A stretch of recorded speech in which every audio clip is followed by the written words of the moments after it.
আয়াত ১২২ আওয়ামাং কানা মাইতাং ফাআহইয়াইনাহু ওয়া জাআলনা লাহু নূরান ইয়ামশি বিহি ফিন-নাসি কামান মাসালুহু ফিয-যুলুমাতি লাইসা বিখারিজিম মিনহা কাযালিকা যুয়্যিনা লিল-কাফিরিনা মা কানু ইয়া'মালুন।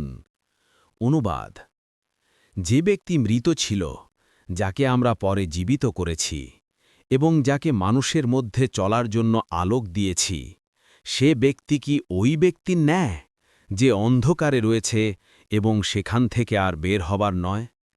এভাবেই কাফেরদের জন্য তাদের কাজগুলোকে শোভন করে দেয়া হয়েছে। ১৫তম রুকু।